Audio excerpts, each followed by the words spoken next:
Good morning, Canada. And of course, mabuhay ang lahat ng mga Pilipinong inaabot po ng ating talakayan ngayon dito sa aking YouTube channel. Ito po yung Kabayan Mondatol. At syempre, nandito pa rin po tayo sa Toronto, Canada. Yes, katatapos lang nating maglakad yung ating regular lakad dito po sa mall sa Richmond Hill. Well, ako uuwi na sana na masama ang panahon. Uulan na namin yata. Samantalang napakalamig na po rito ngayon at fall na eh. Kanina po umalis ako sa bahay ng mga 10 o'clock or before 10 o'clock ay 8 degrees yata or 9 degrees centigrade.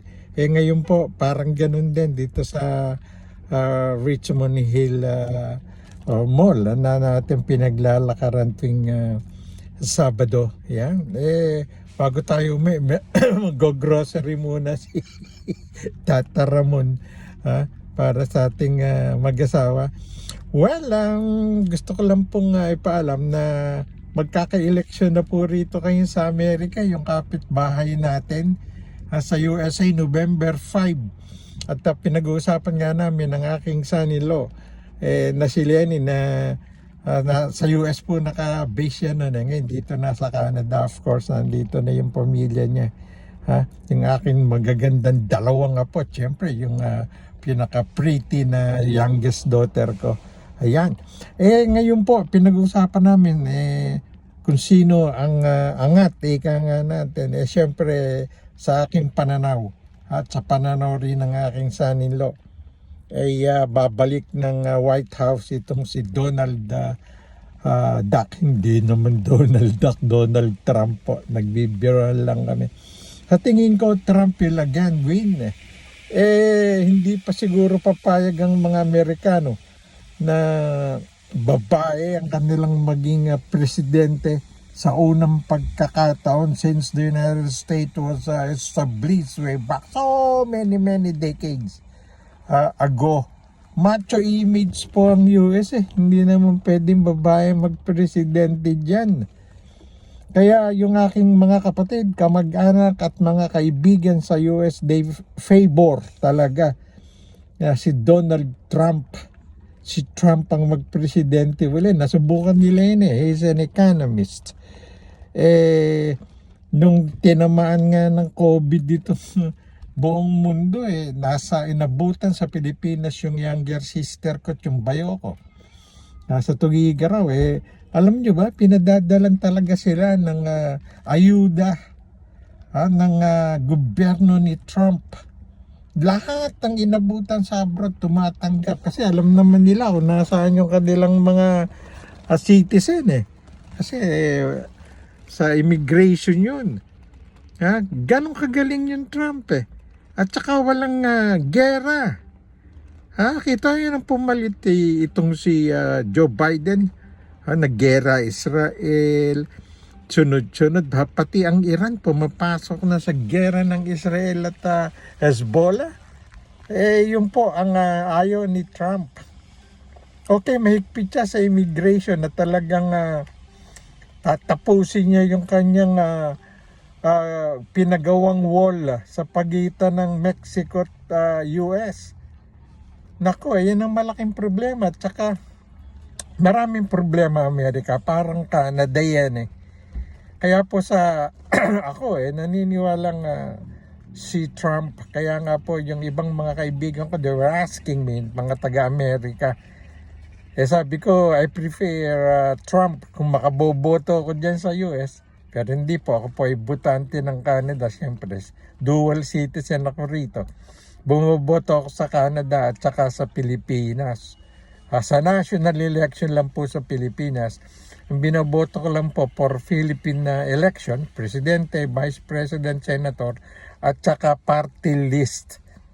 Yan lang po ang pwede naming iboto ng mga dual citizen. Kaya ngayon, election naman sa Marso, sa next year, mga boboto po namin dito sa Canada, yung mga dual citizen lang po yung mga senador at saka party list. 12 senador At kami po allowed, isang party list lang ang iboboto namin. 156 daw yata yung approved na na party list.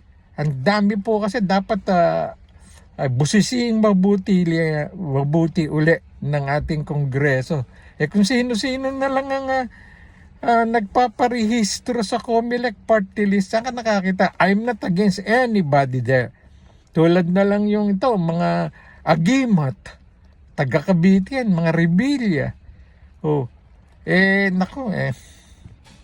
may agimat. Kung may agimat ako, hindi may member ba nila ako?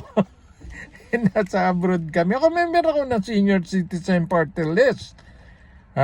Sapagkat pag umuwi ako ng natapat election, nakaboto na muna ako rito kasi advance yung pinadadala sa amin balota ng embassy at saka ng konsulado para makaboto kaagad kami. Yun, senator at saka kanina naman na iboboto. Yung party list.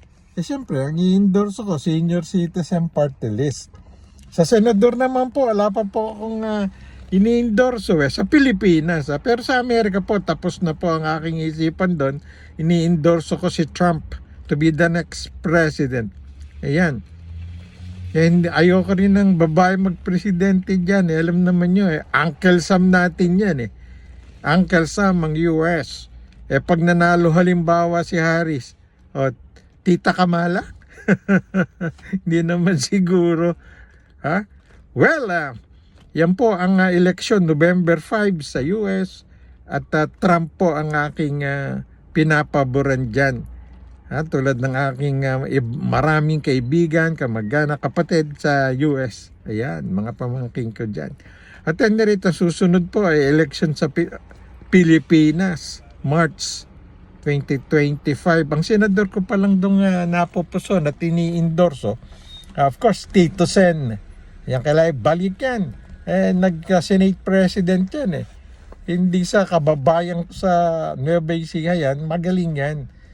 Of course, si Ping Lacson. Nako, na mga kaibigan ko, namimit ko ng araw pag umuwi ako nung buhay pa yung aking kapatid na si Congressman John Datol ng Senior Citizen Party List.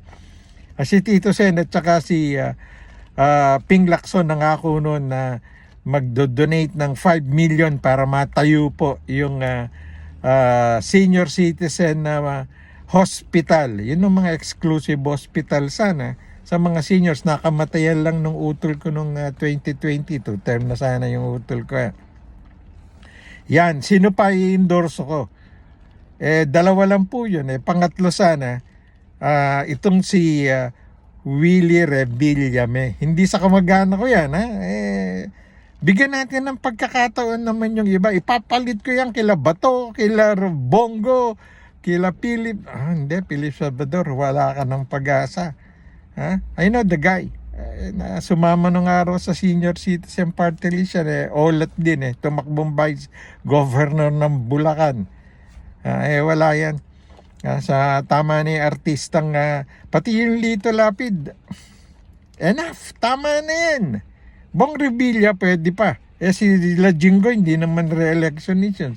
Si Bong Revilla lang At saka po kung pwede lang naman. Ibalik natin si Kiko Pangilinan. Magagaling na senador yan Para hindi lahat ako tinatanong ng aking marami rin naman tayong marami rin naman tayong mga followers. Iboboto ro ba si Amy Marcos?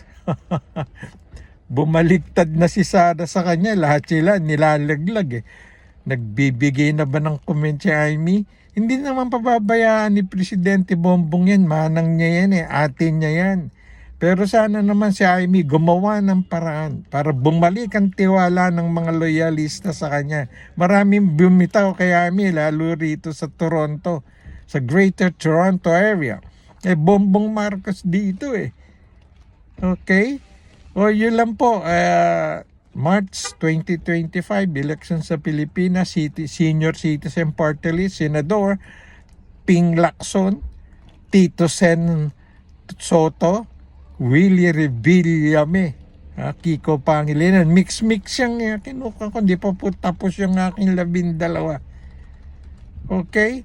At dito naman po, binigyan ng hanggang Lunes, October 28, ng mga 20 member of the parliament or MPs. Si Liberal head and Prime Minister Justin Trudeau to step down as leader ng Liberal Party. Pag siya nag-step down as Liberal Party leader, considered resign as Prime Minister. Yan po ang ating batas dito sa Canada. Nawala na po ng tiwala eh. Tingnan naman po ninyo ang lagay. Huling survey, nagpapada pa rin po sa akin ng survey result ang mga partido rito. 42% ng trust rating ang nakuha ng PC. Ayan, si Poilievre.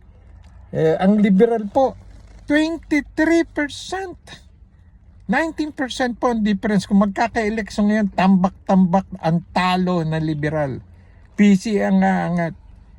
NDP ang second. At pangatlo ang Partido Quebecis. PQ, nga natin. Samantalang si Poilievre, talagang bata rin yan. Magaling yan eh. Ako, bumaliktad na ako noon pa. Nung hindi na nakikinig sa amin ng liberal. Si Trudeau. Ngayon, I am endorsing PC. Ayoko na sa liberal ayaw ng puro personal na po ang ginagawa nitong si Trudeau although ang dami pong mga Pilipinang liberal. Tinulungan niya isang Pilipina na maging MP sa isang distrito sa Mississauga. Hindi ko napapanggit yan ang pangalan hindi naman nanalo yun alangan na gawa para sa Filipino community yan Panipasiklab lang I will not mention your name. Alam ko matatalo ka na sa distrito mo. I'm sorry. Kung gumawa ka rin lang ng batas sana para matulungan mo mga Pilipino, lalo yung mga seniors. Wala kayong ginawa Kung anong gusto ni Trudeau, sinusunod lang nyo. Puro personal. Okay, ito po ang marami po tayong susunod ng mga vlog. Alright. Dalasan natin. Marami nagre-request sa akin. Dalasan ko na raw. Anong buhay nga raw sa Canada ngayong winter na naman. Pag-uusapan natin yan bukas sa susunod kong vlog. Sana po tulungan yung maliliit nating mga YouTuber. Please like, share, and subscribe. Ito po inyong Kabayan Mondatol from Nueva Ecija, Philippines. Magandang bati po, magandang tanghali sa inyong lahat.